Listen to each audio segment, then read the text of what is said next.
Indonesia merupakan salah satu negara dengan kekayaan alam yang sangat melimpah. Dengan posisi Indonesia ini sendiri sebagai salah satu negara terluas di Asia Tenggara dan memiliki kepulauan terbesar di dunia dengan wilayah maritim yang sangat luas, yakni garis pantainya sekitar 81.000 km, serta memiliki sebanyak 17.000 pulau dengan wilayah lautnya yang meliputi 5,8 juta kilometer, atau kurang lebih sekitar 70% luas total wilayah Indonesia itu sendiri.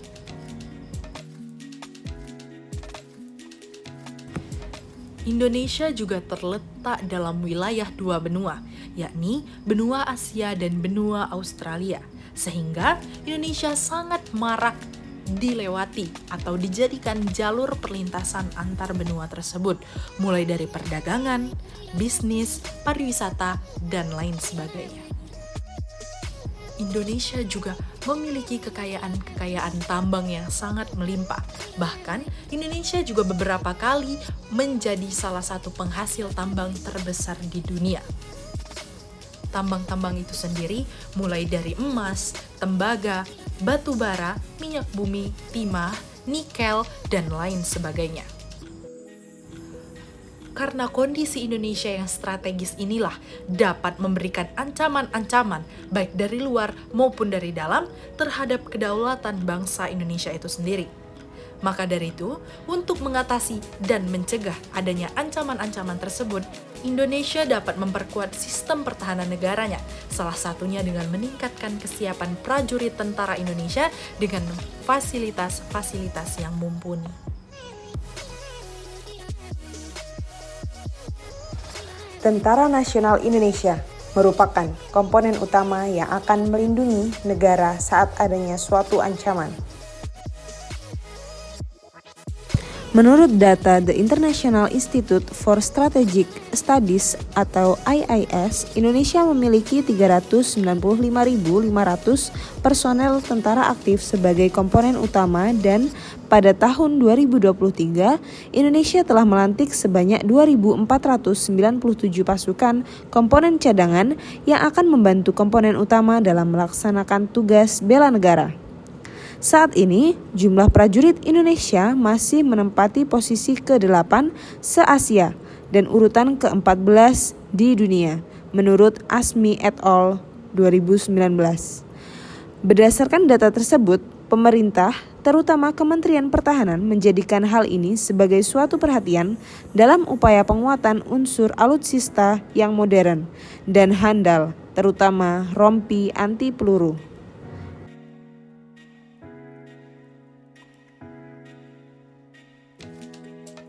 Rompi anti peluru ini termasuk dalam salah satu alutsista utama, sehingga pengembangan rompi anti peluru sangatlah penting. Oleh karena itu, kebutuhan dan kemandirian produksi pelat dalam negeri harus menjadi prioritas utama. Menurut Nurazi et al. Pada tahun 2021, umumnya pelat terbuat dari polimer poliaramid yang dikenal sebagai Kevlar. Pelat berbahan Kevlar banyak digunakan oleh tentara prajurit sebagai komponen pelindung tubuh dari serangan peluru dalam kondisi operasi militer yang akan melibatkan penggunaan senjata, di mana saat ini juga Indonesia masih terus berusaha untuk mandiri dalam produksi alutsista untuk pertahanan Indonesia, termasuk rompi anti peluru.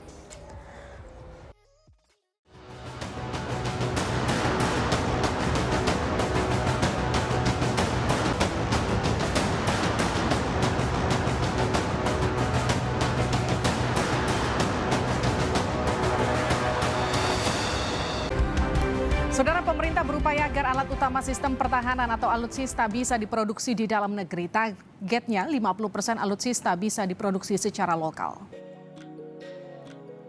Produksi mandiri rompi anti peluru sangat dibutuhkan saat ini oleh Indonesia, di mana rompi anti peluru ini sendiri merupakan rompi yang dapat melindungi tubuh pemakainya dari benturan atau hantaman peluru.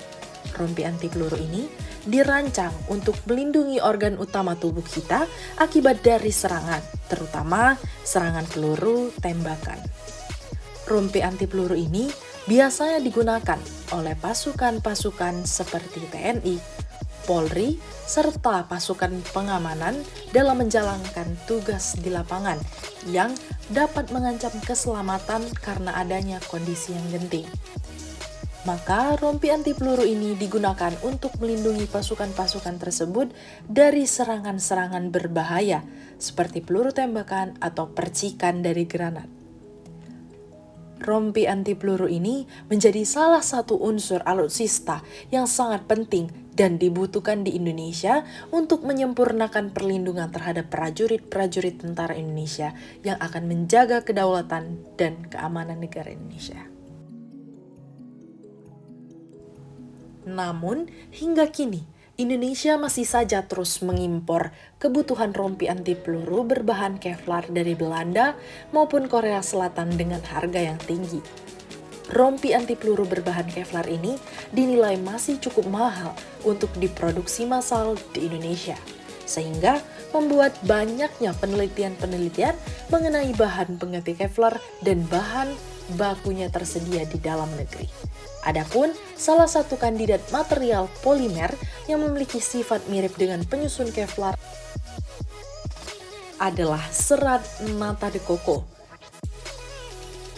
Selain Kevlar, hal lain yang perlu diperhatikan dalam pembuatan rompi anti peluru yaitu matrik. Dengan bahan yang dianjurkan adalah microcrystalline cellulose atau MCC. Penelitian terbaru tentang nata de coco sebagai kandidat bahan anti peluru telah marak dilakukan, seperti melakukan modifikasi fisik nata de coco sebagai bahan dasar pembuatan bahan tahan peluru dan memodifikasi pengikat silang untuk mengikat serat selulosa pada nata de coco dengan 2% CMC crosslinker dan dihasilkan bahwa nata de coco dengan penambahan 2% CMC dapat meningkatkan kuat tariknya. Hal ini berdasarkan penelitian dari Bolilanga et al. Dari latar belakang yang telah dipaparkan, maka akan dilakukan penelitian lebih lanjut dalam pembuatan rompi anti peluru berbahan dasar serat nata de coco dengan penambahan microcrystalline cellulose yang diharapkan mendapatkan hasil yang lebih baik dibandingkan penelitian sebelumnya. Selulosa pada nata de coco ini memiliki keunggulan-keunggulan dibandingkan jenis-jenis selulosa lain, seperti keunggulan dari struktur serat berukuran nano yang sangat tipis, dengan kisaran tipis serat membrannya yang terbentuk 100 kali lebih tipis. Nata de coco ini dihasilkan dari proses fermentasi air kelapa dengan bakteri Acetobacter selinum. Nata de coco ini terdiri dari unit-unit selulosa dengan derajat kristalinitas yang tinggi. Nata de coco yang terdiri dari lapisan selulosa dan amilosa merupakan polimer yang dibedakan berdasarkan jenis ikatan glikosidiknya. Selulosa memiliki ikatan glikosidik tipe alfa, sedangkan amilosa memiliki tipe beta.